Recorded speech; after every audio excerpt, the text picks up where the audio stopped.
हाँ जी, आप सभी का एक बार फिर से नारायण मैथ्स पर स्वागत है। हम RPC second grade first grade maths के लिए हमने अब तक डिफरेंशियल इक्वेशन, कॉम्प्लेक्स एनालिसिस और वेक्टर कैलकुलस कंप्लीट कर लिया है। हमारा टारगेट ये है कि हम इनसे पूछे जाने वाले हर एक क्वेश्चन को अच्छे से करें। अब आज से हमारा जो नया टॉपिक है वो रियल एनालिसिस स्टार्ट हो रहा है। रियल एनालिसिस की जितनी भी अपन क्लासेस अपन कोशिश करेंगे, 7 है ना, 8 भी क्लास हो सकती है, उसमें अपन रियल एनालिसिस को कंप्लीट कर लें। रियल एनालिसिस को पढ़ने का तरीका थोड़ा सा बाकी जो पढ़े हैं अपन ने टॉपिक उनसे डिफरेंट होने वाला है। मैंने बताया था हर एक टॉपिक में कुछ अलग है। उससे पहले अगर आप हमारे चैनल पर नए हैं तो पुरानी क्लासेस नहीं देखी तो लिंक मिल जाएगा, और साथ में हमारा टेलीग्राम जो ग्रुप है, चैनल है, उसका लिंक भी मिल जाएगा, ताकि जो हमारे डाउट हैं वो हम वहाँ सॉल्व कर पाए। ठीक है, तो चलिए हम टॉपिक स्टार्ट करते हैं हमारा रियल एनालिसिस। और जो रियल एनालिसिस है उसमें जो हमारे पास सिलेबस में जो टॉपिक दे रखा है कंप्लीट ऑर्डर्ड फील्ड, उसी के बारे में आज हमारी क्लास होने वाली है। फिर से वही थ्योरेटिकल क्लास से बहुत सारे क्वेश्चंस बनेंगे। रियल एनालिसिस में जो क्वेश्चंस सॉल्व करने की जो टेक्निक है वो हमारे थ्योरी से मिलेगी। तो ये वाली जो क्लासेस है बहुत अच्छे से देखें, शांति से देखें, पूरा देखें, तो आपको बिल्कुल रियल एनालिसिस का हर एक क्वेश्चन आपको एग्जाम में हो जाएगा। जैसे कि अभी तक हमने differential equation, complex analysis, vector calculus को देखा था, बिल्कुल उसी तरीके से हम इस रियल एनालिसिस को भी फोड़ने वाले हैं बहुत ही अच्छे तरीके से। तो अगले 6 या 7 या 8 दिनों में अपन ये कंप्लीट कर देंगे, और अब से आगे से कोशिश करेंगे कि हम संडे को भी क्लास दें, ताकि जो हमारे बीच में गैप रहा है वो भी कवर हो जाए, है ना। दूसरी बात, सीट्स हमारे पास खूब है, तो अपने को बस पढ़ना है, चीज़ें कवर करनी है, साथ के साथ क्लासेस देखनी है। बस इतना सा अगर रिवीजन टाइम पे करते गए, आप रेगुलर पढ़ते गए, तो अपना नंबर पक्का है इसमें। ठीक है, चलिए अब बिना देरी किए हम स्टार्ट करते हैं रियल एनालिसिस। और रियल में मजा आने वाला है सच में, है ना। रियल एनालिसिस का आनंद, प्योर मैथमेटिक्स वाले टॉपिक जो है मेरे फेवरेट रहे हैं। अप्लाइड वाले में मैं क्वेश्चंस करा देता हूँ, कर भी लेते थे, बट इसमें ना जान बसी है इन टॉपिक में। प्योर मैथमेटिक्स में अच्छे टॉपिक हैं, और मतलब ये है कि अगर जो ढंग से देख लिया, समझ लिया, हर एक क्वेश्चन चुटकियों में होगा। ठीक है, चलिए अब स्टार्ट करते हैं हमारा पहला टॉपिक, दी ऑर्डर एक्सियोम्स। हमारी जो थ्योरी वाली क्लास है, इससे नए क्वेश्चंस इतने खतरनाक लेवल के, मतलब इतने अच्छे नए क्वेश्चंस हैं जो अभी तक बने नहीं हैं, और हो सके तो तुम्हारे आज वाली क्लास में एक नया क्वेश्चन बन सकता है, और ऐसा बनेगा जिन्होंने क्लास देखी है उनसे हो जाएगा। ठीक है, चलिए ऑर्डर एक्सियोम। ऑर्डर एक्सियोम क्या होते हैं? हमारे पास 4 बेसिकली ऑर्डर एक्सियोम होते हैं, और उन ऑर्डर एक्सियोम को हम, है ना, इसको कह सकते हैं जो क्रम अभिग्रहित है ना। थोड़ा हिंदी इंग्लिश मिक्स चलेगा, वो अपने को एडजस्ट करना है। ठीक है, और जो हमारे स्क्रीनशॉट वाले भाई साहब हैं वो एक बार ये लो, स्क्रीनशॉट ले लो, और मैं फिर वापस आ जाता हूँ। ठीक है, वरना फिर कमेंट करके परेशान करेंगे कि सर स्क्रीनशॉट लेने नहीं दिया। ठीक है, चलिए पहला जो है ट्रिकोटोमी लो कहते हैं इसको। अच्छा, फील्ड हमारे पास सामने आने वाला है ना। फील्ड जो है, जो हम सबने ग्रेजुएशन में जो रिंग थ्योरी पढ़ी थी उसमें जो फील्ड की बात कर रहे थे वही फील्ड है। बट यहाँ हम रियल एनालिसिस की बात कर रहे हैं, तो हम ओनली रियल के ऊपर चर्चा करेंगे और वहीं से सारी चीजें देखेंगे। ठीक है, चलिए एफ कोई फील्ड है और ए और बी फील्ड में है, तो ये जो 3 स्टेटमेंट है उनमें से एक ही ट्रू है, तो होता है ट्रिकोटोमी लो। क्या होता है? ट्रिकोटोमी लो।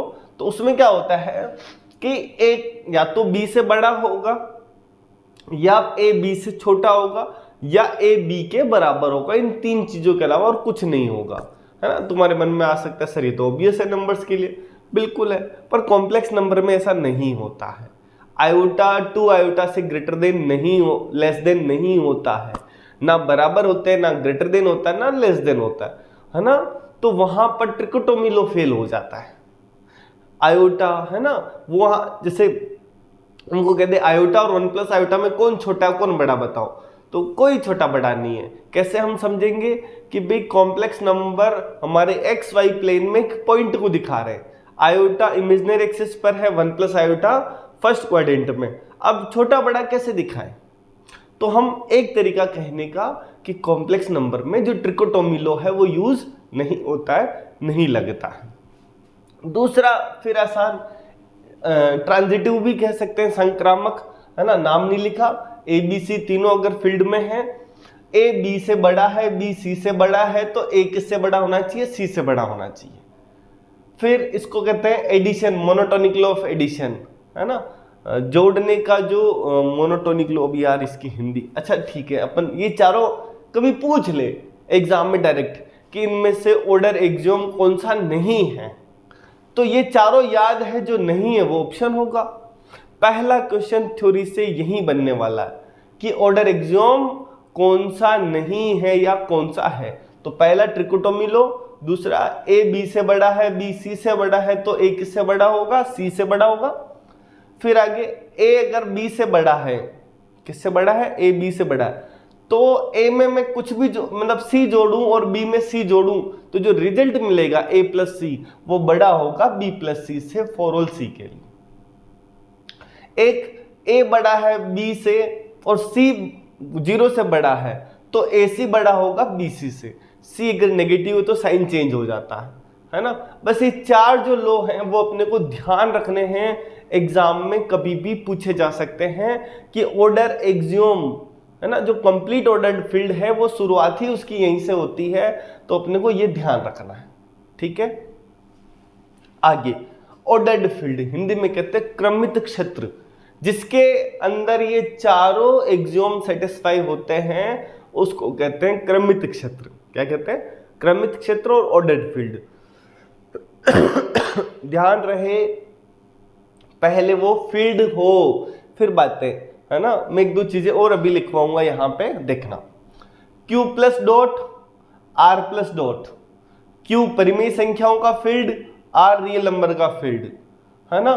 तो ये दोनों ही हमारे पास ऑर्डर्ड फील्ड होते हैं। इन दोनों में ग्रेटर देन लेस देन चलता है। इन दोनों में दोनों ही नंबर, है ना, दो नंबर या तो बराबर होंगे या ए बी से बड़ा होगा या ए बी से छोटा होगा। इस तीन कंडीशन के अलावा चौथा नहीं होता है। फिर ये बाकी के तीनों भी यहाँ संतुष्ट कर जाते हैं, उनको दिखाने की जरूरत नहीं है, वो ध्यान रखने की जरूरत है। R प्लस डॉट, है ना, रियल नंबर। एक मैंने जानबूझ के लिखा Q√2 प्लस डॉट। Q√2 में क्या किस टाइप के नंबर होते हैं? A प्लस B√2 टाइप के। किस टाइप के? ये आपने जो रिंग थ्योरी है वहां पर प्रूफ भी किया था, कर रखा है। हमारे सिलेबस में नहीं है रिंग थ्योरी, बट हमारे फील्ड की बात हो रही है, तो इसीलिए मैं कह रहा हूं यहाँ Q√2 जो है इसमें एलिमेंट A प्लस B√2 और A और B रेशनल नंबर होते हैं, परिमेय संख्याएं।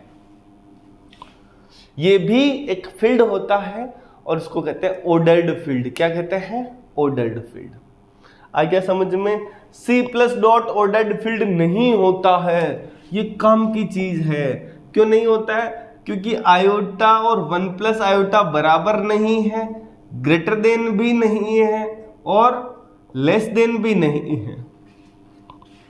तो इसका मतलब कोई चीज फेल हो जाए, हर एक के लिए लगना चाहिए। तुम कह दो सर इसमें रियल नंबर के लिए तो सबके लिए लग रहा है, बिल्कुल लग रहा है, पर हम क्या कह रहे थे, ट्रिकोटोमी लॉ में हर एक नंबर के लिए ये लगना चाहिए, यहां नहीं लग रहा है, तो इसका मतलब ट्रिकोटोमी लॉ फेल हो गया।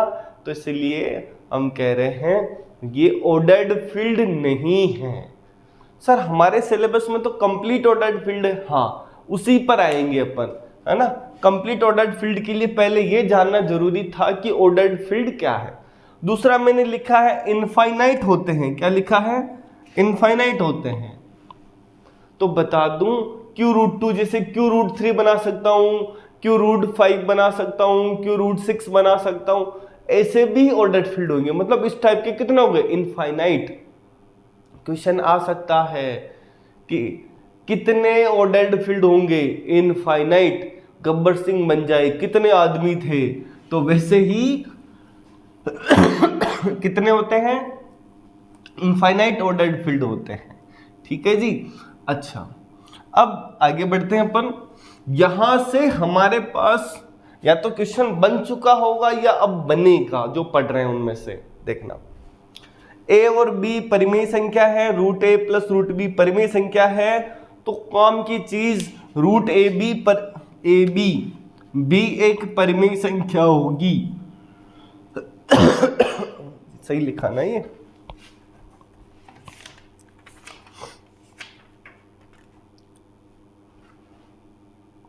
हाँ, रेशनल नंबर है ना, वो भी एक रेशनल नंबर होगा। ये ध्यान रख लेना काम की चीज। ये मैं बता देता हूं। एक लिखा है कि भाई root are plus one plus root r minus one belongs to Q complement, मतलब अपरिमेय संख्या है for all r belongs to natural number. इसके लिए आप क्या कर सकते हो, 1 ये जो ऊपर है ना root are plus one plus root r minus one, और रेशनलाइजेशन कर रहा हूं। ये सेम क्वेश्चन 2024 सेकंड ग्रेड में पूछा गया है। इसके लिए देखिए पूछ रहा है क्या ये परिमेय संख्या है, क्या ये अपरिमेय संख्या है, क्या ये फाइनाइट के लिए, क्या इनफाइनाइट के लिए है। बट अगर मैं इसका ऐसे लिख दूं, हाँ जी, तो ये क्या होगा, ऊपर R plus one minus R minus one, A plus B A minus B, तो A square minus B square upon में R plus one minus R minus one, क्या मिलेगा, आर से R cancel, 2 upon root are plus one minus R minus one. R क्यों अगर परिमेय संख्या है तो रूट आर प्लस वन अपरिमेय बन सकता है और रूट आर माइनस वन भी अपरिमेय, तो ये टोटल किस में आ जाता है, क्यू कॉम्प्लीमेंट में आ जाता है। ये हमारे बहुत काम की चीज है। ऐसा सेम काम हम एक जगह और करेंगे, पर यहां अपने को ध्यान रहे। नीचे कुछ और लिखा है वो भी समझाते हैं। नीचे कुछ और भी लिखा है, ठीक है, बड़े काम की चीजें हमारे पास है। हाँ जी, वो कह रहा है कि ऐसा कोई भी आर जेड में नहीं होगा जिसके लिए ये परिमेय संख्या बन जाए। क्या कह रहे हैं, ये हमेशा अपरिमेय आ रहा ना, तो इसका मतलब ऐसा कोई भी आर नहीं मिल सकता जिसके लिए ये परिमेय संख्या बन जाए। तो एग्जाम का क्वेश्चन बन सकता है क्या, पहला स्टेटमेंट ये देके है ना, root are plus one plus root r minus one, वो कह दे किसी ने है ना, देयर एग्जिस्ट फाइनाइट, कुछ परिमित पूर्णांक कैसे मिलेंगे, फाइनाइट नंबर, कुछ ऐसे पूर्णांक मिलेंगे जिनके लिए ये परिमेय संख्याएं बन जाए। एक ऐसा या फिर कम से कम एक ऐसा पूर्णांक मिलेगा जिसके लिए परिमेय संख्या हो। इनफाइनाइट पूर्णांक मिलेंगे जिनके लिए परिमेय संख्या हो। ऐसा कोई भी पूर्णांक नहीं मिलेगा जिसके लिए परिमेय संख्या हो। ऐसे करके 4 ऑप्शन बना दे तो कौन सा होगा, ऐसा कोई भी पूर्णांक नहीं मिलेगा जिसके लिए परिमेय संख्या हो। ये ऐसे ही क्वेश्चंस बनाते हैं, लिखा ये पर ऑप्शन जो मैंने बताया उस टाइप के आ जाएंगे। जो सुनना है उसको देख के लिख लेना, ठीक है। हाँ जी, मैं आगे बढ़ता हूं। अपर बाउंड, ऊपरी परिबद्ध, ठीक है। हाँ जी, एक एक चीज पर आगे बढ़ते हैं अपन, है ना।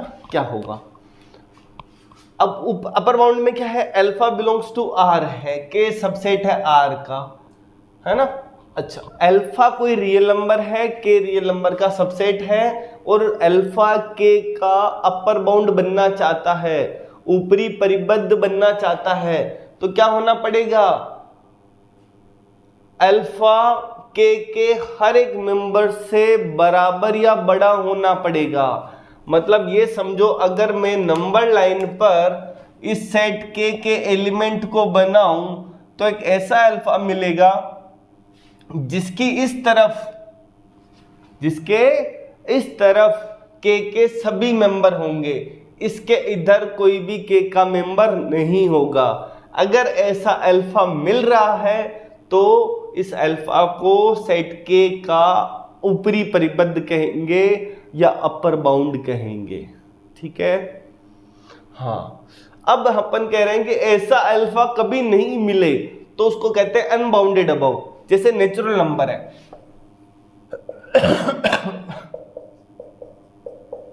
नेचुरल नंबर का सेट है, उसमें क्या होगा कि भाई हम जो नंबर लेंगे अल्फा, उससे बड़ा नेचुरल नंबर मिल जाएगा। जैसे अल्फा लिया 10 की पावर 100 ट्रिलियन, तो उससे +1 नंबर ले लिया 1, है ना। तो इसका मतलब जैसे हमारे पास ये नेचुरल नंबर है ना, ये 10 की पावर 100 ट्रिलियन कर दो, उसमें 1 जोड़ दो, नेचुरल नंबर। तो हम जो नंबर लेंगे उससे बड़ा नेचुरल नंबर मिल जाएगा। इसका मतलब ऐसा कोई अल्फा नहीं मिल रहा जो हमको ये कह सके कि हर एक नेचुरल नंबर के लिए n का मान इस अल्फा से छोटा या बराबर रहे। तो इसका मतलब ऐसा कोई अल्फा नहीं मिल रहा, तो इसको कहेंगे अनबाउंडेड अबव। क्या कहेंगे?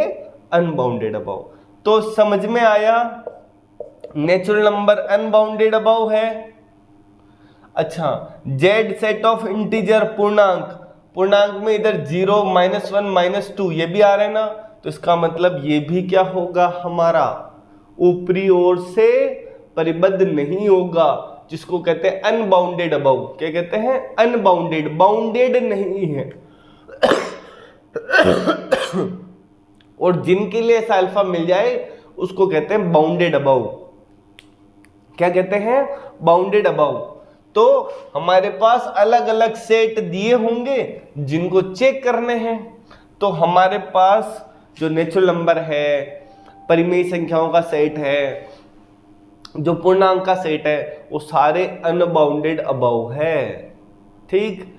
अच्छा, फिर लोअर बाउंड, लोअर बाउंड में उल्टा है।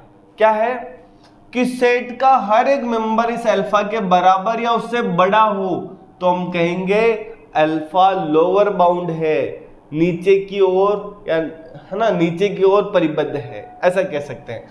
जैसे मेरे पास एक सेट में लिख रहा हूं, यहां समझना, जैसे नेचुरल नंबर का ही है, नेचुरल नंबर में कौन है, और इसको मैं यहां लिख दूं, है ना। अब मुझे बताओ, क्या कोई ऐसा रियल नंबर मिल रहा है जिससे नेचुरल, हर एक नेचुरल नंबर बड़ा हो? तो सर 1, पहला तो 1 ऐसा रियल नंबर है ताकि हर एक नेचुरल नंबर इस 1 से बड़ा या बराबर है। तो सर इससे छोटा हर एक नंबर के लिए होगा? हाँ, 0 के लिए भी तो संतुष्ट हो जाएगा, है ना। 0 हर नेचुरल नंबर से छोटा या बराबर है। तो इसका मतलब जो n है उसका लोअर बाउंड मिल रहा है। क्या मिल रहा है? Lower bound. तो ऐसा, अब वो क्या कहे कि ऐसा, कहां गया ये, अल्फा नहीं मिले तो अनबाउंडेड बिलो, तो नेचुरल नंबर अनबाउंडेड बिलो नहीं होगा। बस जिसकी ये डेफिनेशन क्लियर हो गई उसको कोई सा भी एग्जाम्पल दे दे वो कर लेगा। बस हमको ये ढंग से समझना है। फिर से समझते हैं, फिर से देखते हैं। देखना हम क्या कह रहे हैं, मैं तो एग्जाम्पल ऐसे बता रहा हूं, बाकी डेफिनेशन याद हो गई तो हम हर एक क्वेश्चन कर लेंगे। लोअर बाउंड में क्या है कि सेट का हर एक मेंबर अल्फा के लेफ्ट हैंड साइड में हो, ये तो लोअर बाउंड है अल्फा। और तो अल्फा लोअर बाउंड है ना। दूसरा, अल्फा सेट का हर एक मेंबर अल्फा के राइट हैंड साइड में हो, है ना, इधर हो, तो अल्फा अपर बाउंड है। और ऐसा कुछ नहीं मिल रहा तो इस कंडीशन में तो अनबाउंडेड अबव, और इस कंडीशन में अनबाउंडेड बिलो। क्या कहेंगे? अनबाउंडेड बिलो, नीचे की ओर से परिबद्ध नहीं है। ठीक है। अब दो चीजें हैं और, लीस्ट अपर बाउंड और ग्रेटेस्ट अपर बाउंड, है ना।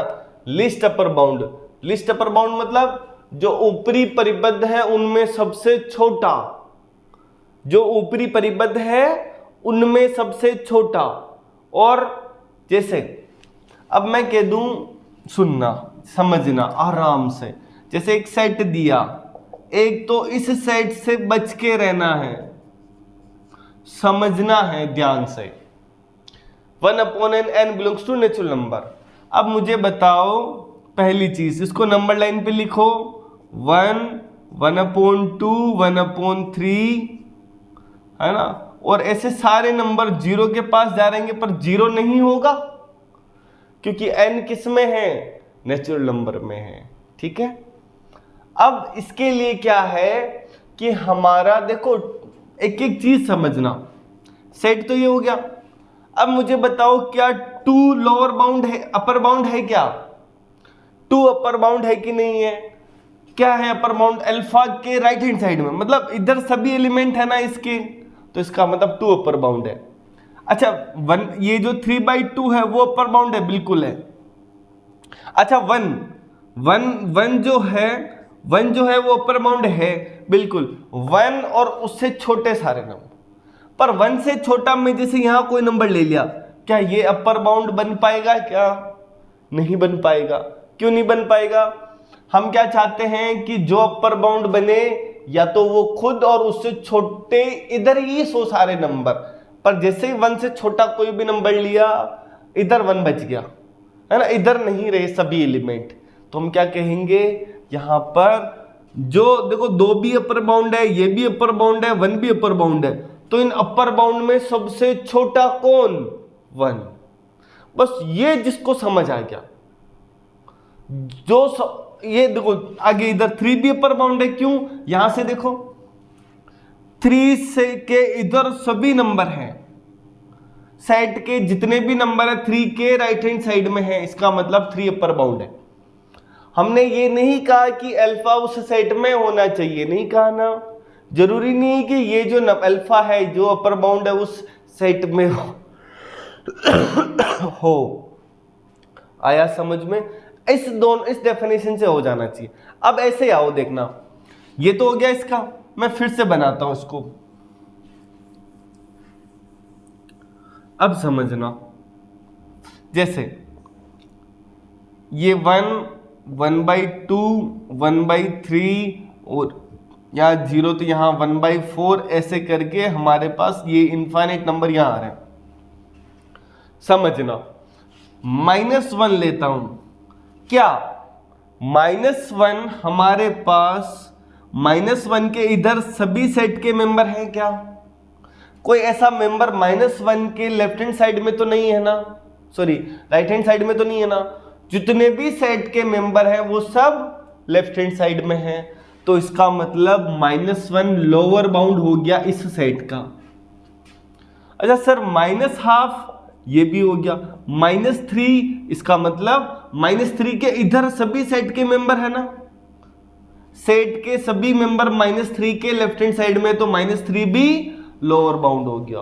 हर एक वो अल्फा जिसके लेफ्ट हैंड साइड में सेट के सभी मेंबर हो, तो अल्फा लोअर बाउंड बन जाता है, तो -3 भी बनेगा। फिर आगे आ रहे हैं, ये -1/2 के आगे।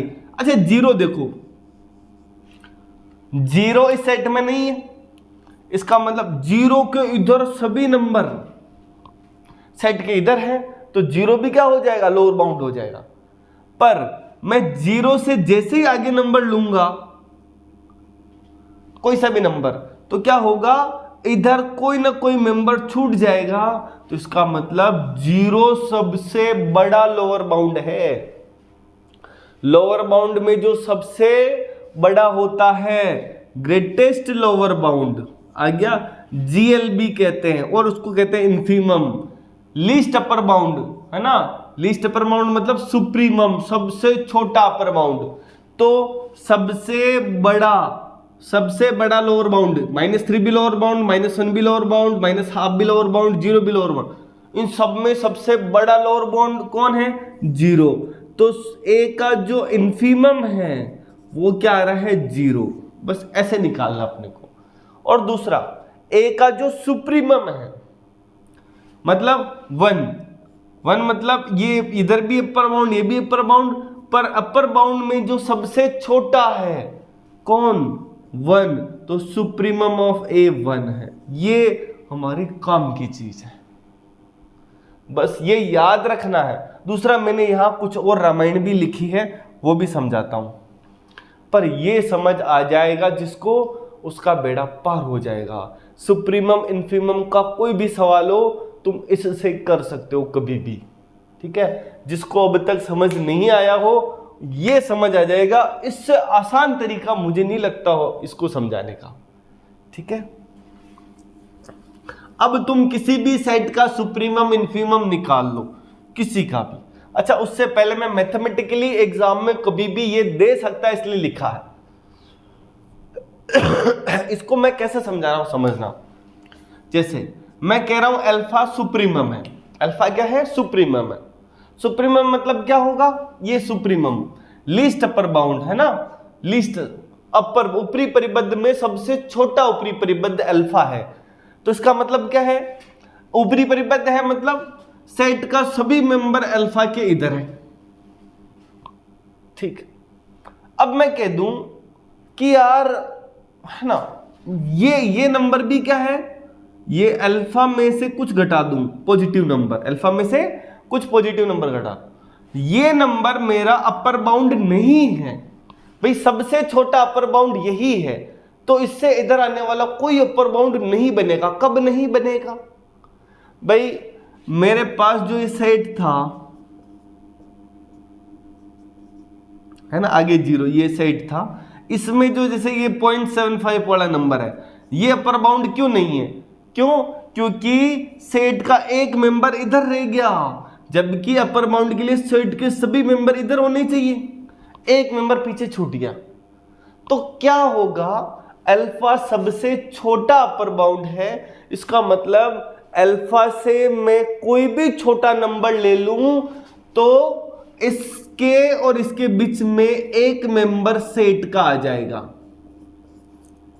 ये थोड़ा हेवी हो सकता है बट ये समझ आ गया तो बहुत काम की चीज है। क्या कह रहे हैं, अल्फा सबसे छोटा अपर बाउंड है, इसका मतलब अल्फा से मैं थोड़ा सा भी इधर खिसका तो इसका मतलब क्या होगा, वो अपर बाउंड नहीं बन पाएगा। क्यों नहीं बन पाएगा, क्योंकि ये नंबर के इधर कोई ना कोई सेट का मेंबर छूट गया होगा। इसका मतलब अल्फा माइनस एप्सिलॉन से बड़ा कोई ना कोई सेट का मेंबर आ चुका होगा, यही कह रहे हैं। अब इस चीज को आराम से 2 बार देख लो, समझ आ जाएगा। जो मैंने कहा बिल्कुल क्लियर लैंग्वेज में कहा, आराम से आ जाएगा। अभी नहीं आया तो पीछे रिवाइंड करो फिर देखो आ जाएगा। क्या कह रहे हैं, हर एक एक्स, देखो मैं कोई सा भी, मतलब यहां से मैं कितना ही चला जाऊं, थोड़ा सा भी खिसकूं या बहुत ज्यादा खिसकूं, फिर भी एक ऐसा एक्स के का मिलेगा ताकि अल्फा माइनस एप्सिलॉन से के इधर बड़ा कोई ना कोई एक्स आ जाएगा। सेम लॉजिक किसके लिए, ग्रेटेस्ट लोअर बाउंड के लिए, उसके लिए समझो ग्रेटेस्ट लोअर बाउंड, ये जिसको समझ आ गया उसका काम आगे बहुत आसान है, सच बता रहा हूं। भले हम लिमिट पॉइंट पढ़ेंगे, भले हम आगे कोई सा भी टॉपिक पढ़ेंगे सबके लिए, ठीक है। ये अल्फा, हाँ जी लोअर बाउंड है, लोअर बाउंड है, इसका मतलब इस अल्फा के इधर सेट के सभी मेंबर है, और मैं कह रहा हूं ये सबसे बड़ा है, मतलब इससे बड़ा कोई लोअर बाउंड नहीं होगा। नहीं होगा मतलब इससे बड़ा मैं कोई भी नंबर ले लूं, अल्फा प्लस एप्सिलॉन, ये लोअर बाउंड नहीं बन पाएगा। क्यों नहीं बन पाएगा, क्योंकि अल्फा प्लस एप्सिलॉन के इधर कोई ना कोई एक सेट का मेंबर छूट गया होगा। तो इसका मतलब क्या होगा कि अल्फा प्लस एप्सिलॉन किससे बड़ा आ जाएगा, एक्स से बड़ा आ जाएगा। तो देखो for all epsilon greater than 0 there exist x belong to k such that alpha plus epsilon greater than x। ये जो मैंने बताया उस चीज को जिसको दिमाग में पल्ले पड़ेगी, जिसको याद रह गया, उसके लिए जीवन बहुत आसान है। ये डेफिनेशन नहीं आती समझ में, मुझे उम्मीद है अब आ जाएगी, है ना। कमेंट करके जरूर बताना यार कि ये कैसा लगा। और रियल एनालिसिस ऐसा ही है, जिसको याद रह गया मजेदार है सच में। चलिए आगे बढ़ते हैं।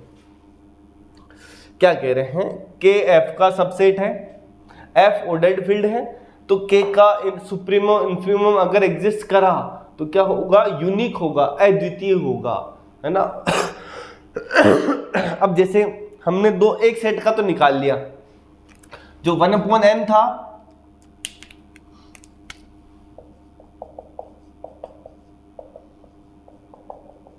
इसका सुप्रीमम तो अपन ने निकाला 1 और इसका इन्फीमम अपन ने निकाला 0, ठीक है। अच्छा एक ऐसे एक सेट बनाता हूं, देखो ये बहुत कंफ्यूजिंग वाला होगा, बस हमको ये देखना है। एक a बनाया आपने -1 की power n belongs to natural number. अब सोचिए इस सेट में कितने एलिमेंट है। इस सेट में जी हमारे पास दो ही एलिमेंट है, -1 और 1, उसके अलावा कुछ है क्या? तो इसका मतलब -1 और 1। हाँ जी, अब बताओ, ये भी अपर बाउंड है, क्यों? क्योंकि सेट के सभी मेंबर इधर है, पर 1 सबसे छोटा अपर बाउंड है, तो इसका मतलब सुप्रीमम ऑफ ए कितना आ गया? 1। ऐसे ही इधर 0 के मेंबर सभी इधर हैं, तो मतलब 0 लोअर बाउंड है, पर इन लोअर बाउंड में सबसे बड़ा लोअर बाउंड कौन है? हम इधर आते जाएंगे, ये भी लोअर बाउंड, ये भी लोअर बाउंड, पर जैसे -1 पर आए वो हमारे पास सबसे बड़ा लोअर बाउंड होगा। क्यों? क्योंकि -1 के इधर आते ही ये सेट का मेंबर इधर छूट जाएगा, तो इसका मतलब इसका जो इन्फीमम है वो आ रहा है -1। ठीक, मैं कुछ सेट का और निकाल के दिखाता हूं ताकि हमको आदत पड़ जाए। ये इन्हीं सेट में से कुछ देगा, जैसे एक देगा 1 + 1/n,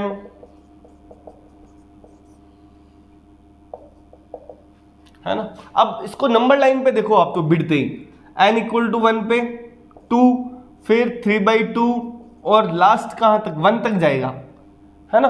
कम होता जाएगा ना धीरे धीरे धीरे, n जैसे बढ़ेगा वैल्यू कम होगी।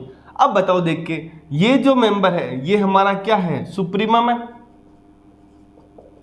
और ये इधर लास्ट जो 1 छूट रहा है इन्फीमम क्या है? बस ऐसे ही अगर मैं यहां पे 1 - 1/n कर दूं, बस इसको नंबर लाइन पर इमेजिन करना है। n = 1 पे 0, फिर हाफ, है ना, ऐसे बढ़ता जाएगा 1 की ओर। हाँ, सुप्रीमम, और ये तो सुप्रीमम इन्फीमम है ना, infimum of A 0, supremum of ए।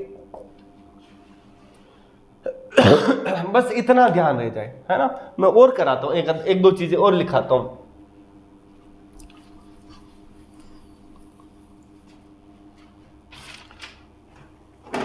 ताकि हमको उसकी आदत पड़ जाएगी। जैसे एक लिखा है a 3n + 2/2n + 1। अब जैसे इसका पहला एलिमेंट कौन है? सोचो, पहला एलिमेंट है n = 1 पे 5 और 3, है ना। n = 1 पे 5/3, ठीक है। अच्छा इसको मैं ऐसे लिखूं तो n 3/2 पे जा रहा है ना, तो इसको 2n n + 2, 2n + 1 और n + 1, अच्छा 1/2, ठीक है। एक तो चीज ध्यान रखना है अपने को, इसका n टेंस टू इन्फिनिट करके देखना है। क्या कर, जैसे यहां पे है ना n टेंस टू इन्फिनिट पर कितना है? 1, तो एक तो जो बड़ी से बड़ी वैल्यू आ रही है 1, n टेंस टू इन्फिनिट पे कितना है? 1, ये सबसे छोटी वैल्यू है, तो इन्फीमम आ रहा है। अब ये देखना है कि भाई पहली वैल्यू कितनी आ रही है। पहली वैल्यू आ रही है हमारे पास 5/3। अच्छा अगली वैल्यू कितनी है? 2 पर 6 + 2 8/5। अच्छा बड़ा कौन है इनमें से? 25 और 24, ये बड़ा है, तो इसका मतलब कम होता जा रहा है। क्या होता जा रहा है? कम होता जा रहा है। तो जो हमारे पास जो वैल्यू है इसकी सुप्रीमम इन्फीमम, गलत कैसे दिया ये? 3/2 4/2 2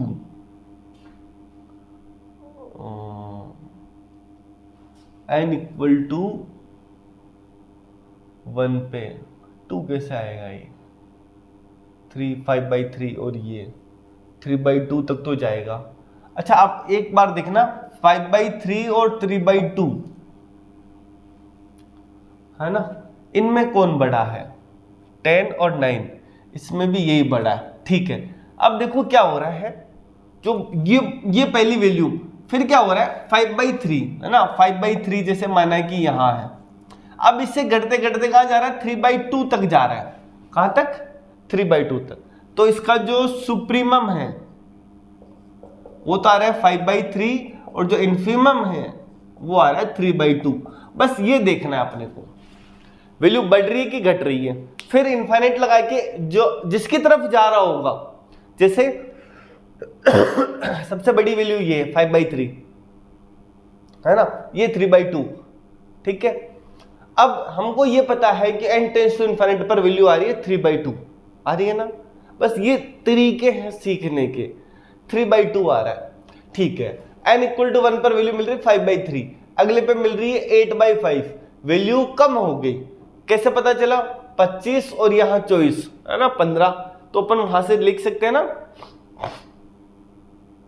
तो क्या होगा, यहां से हमारे पास ये वैल्यू बड़ी है छोटी है, मतलब कम होती जाएगी। तो 5/3 से अपन कहां जा रहे हैं? 3/2 की ओर।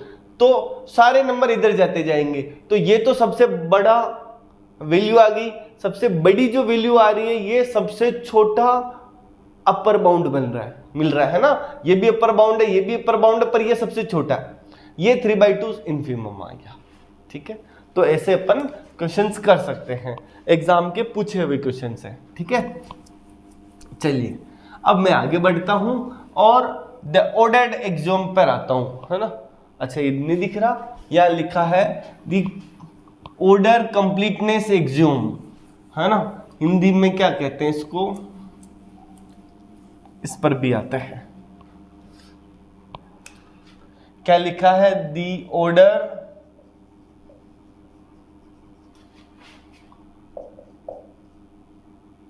Completeness axiom.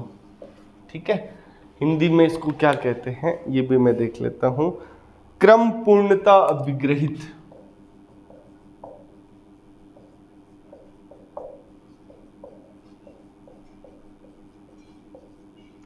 ठीक है जी, क्या लिखा है?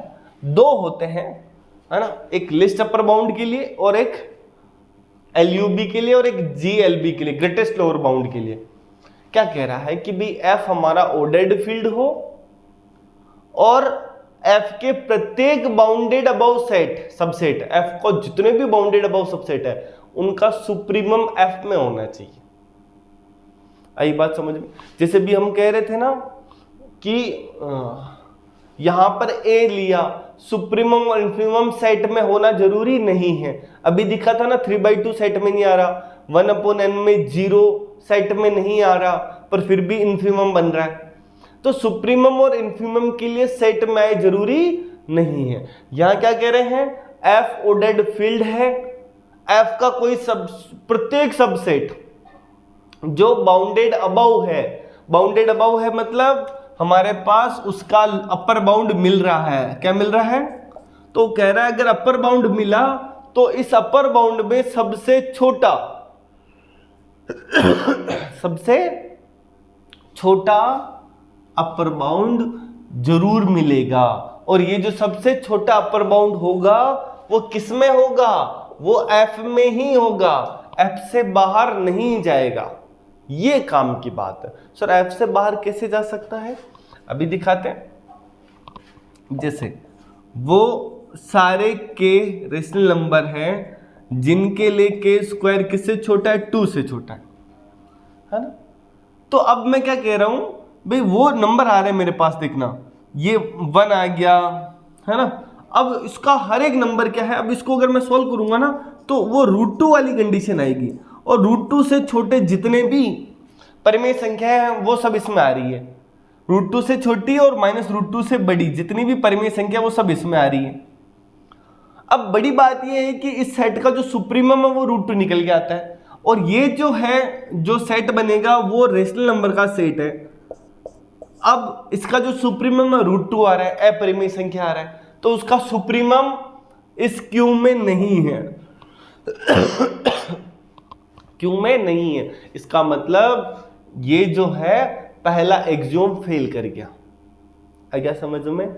सेम चीज ये है कि एफ ऑर्डर्ड फील्ड है, एफ का प्रत्येक बाउंडेड अबव की जगह यहां बाउंडेड बिलो सबसेट होगा और उसका जो ग्रेटेस्ट लोअर बाउंड मतलब इन्फिमम है वो एफ में होगा।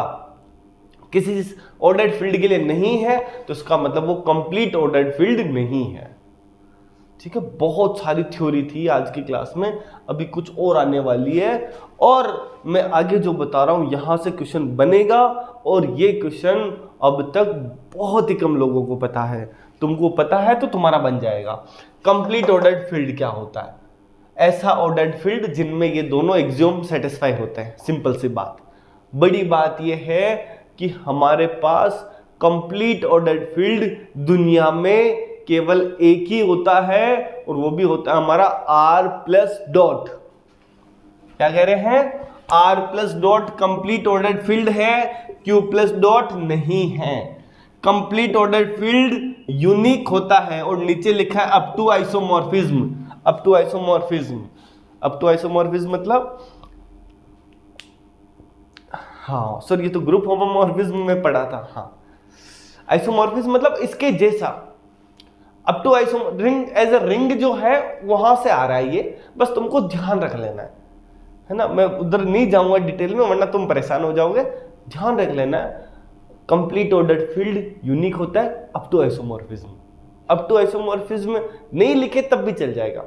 और ऑर्डर्ड फील्ड इनफाइनाइट होते हैं, कंप्लीट ऑर्डर्ड फील्ड यूनिक होता है। क्वेश्चन बनेगा statement P, statement Q, statement P complete ordered field unique होता है, ऑर्डर्ड फील्ड यूनिक होता है, या कंप्लीट ऑर्डर्ड फील्ड इनफाइनाइट होते हैं, ऑर्डर्ड फील्ड इनफाइनाइट होते हैं। ऐसा कोई भी स्टेटमेंट बना के दे दे और पूछ ले बताइए दोनों में से कौन सा ट्रू है, बन जाएगा ना नया क्वेश्चन। यार ये पता नहीं कहां से पूछ लिया। अब अपने को ध्यान है, ठीक है। हमारे पास आर्किमिडियन प्रॉपर्टी भी आ रही है, क्या होती है हम वो भी देख लेते हैं। आर्किमिडियन प्रॉपर्टी है ना, देखना क्या है कि भाई x और y दोनों ही पॉजिटिव, तीन स्टेटमेंट है, तीनों ही देख लेते हैं। x और y पॉजिटिव है, ऐसा n नेचुरल नंबर मिलेगा ताकि nx ग्रेटर देन y। ऐसा भी हो सकता है कि इनमें से आर्किमिडियन प्रॉपर्टी कौन सी नहीं है, पूछ ले, है ना। ये हमारे उसी चैप्टर में आ रहा है इसलिए लिख लिए, ठीक है। फिर x greater than 0, y real number है तो एक ऐसा नेचुरल नंबर मिलेगा ताकि nx ग्रेटर देन y। दोनों ही पॉजिटिव तब भी कोई दिक्कत नहीं, पर एक पॉजिटिव हो। फिर एक ये काम की चीज है कि for all epsilon greater than 0 there exist n belong to natural number such that 1/n less than epsilon. ये बड़ा काम का आने वाला है। ये कैसे किया सुनना, मैं कह रहा हूं देखना, एप्सिलॉन कोई सा भी पॉजिटिव नंबर, 1 पॉजिटिव नंबर, तो एक ऐसा n नेचुरल नंबर मिलेगा ताकि n एप्सिलॉन ग्रेटर देन 1। ये कहां से लिखा, पहली प्रॉपर्टी देखो, देखे है ना, x की जगह एप्सिलॉन, y की जगह 1, तो इसका मतलब क्या है, एप्सिलॉन ग्रेटर देन 1/n, तो 1/n is less than epsilon. काम की बात, सबसे इंपॉर्टेंट बात सुनना, समझना, अगर 1/n एप्सिलॉन से छोटा है तो 1/n+1 भी तो एप्सिलॉन से छोटा होगा। कैसे कैसे सर, आप बताओ। 1/n से छोटा 1/n+1। अच्छा तो सर इसका मतलब 1/n+2 भी होगा। हाँ, तो इसका मतलब n के बाद आने वाला कोई भी नेचुरल नंबर ले ले, सबके लिए एप्सिलॉन से छोटा होगा। हाँ, तो इसको ऐसे भी लिखते हैं, for all epsilon greater than 0 there exist n belong to natural number या m belongs to natural number such that 1/n less than epsilon for all n greater equal to m। m के बाद आने वाले हर एक natural number के लिए 1/n epsilon से छोटा होगा। ठीक है जी, अब आगे बढ़ते हैं, है ना। और दूसरा आर्किमिडियन ऑर्डर्ड फील्ड क्या होता है, जो आर्किमिडियन प्रॉपर्टी को सेटिस्फाई करे। q plus dot Archimedean ordered field होता है, और दो स्टेटमेंट और है, every complete ordered field Archimedean ordered field होता है, कन्वर्स ट्रू नहीं है ना। हर एक आर्किमिडियन q plus dot Archimedean ordered field है, पर वो कंप्लीट ऑर्डर्ड नहीं है, बस खत्म। ठीक है, ये हमारा पहला टॉपिक का आधा काम, रियल एनालिसिस के जो सीक्वेंस वाले से पहले जो टॉपिक है उनका आधा काम कंप्लीट हो चुका, आधा काम अपन अगली क्लास में करेंगे। आपको क्लासेस कैसे लग रही है कमेंट करके जरूर बताएं। आज की क्लास में कितना नया सीखने को मिला वो भी बताना, ठीक है। अपन मिलेंगे अगली क्लास में, तब तक के लिए थैंक यू सो मच। और वो अच्छा एक चीज़ और रह गई, वही कि ज़्यादा से ज़्यादा तक शेयर करो यार, और अपने टेलीग्राम ग्रुप में लोगों को ज़्यादा से ज़्यादा जोड़ो ताकि उनका भी बेनिफिट हो, ठीक है। मिलते हैं अगली क्लास में, थैंक यू।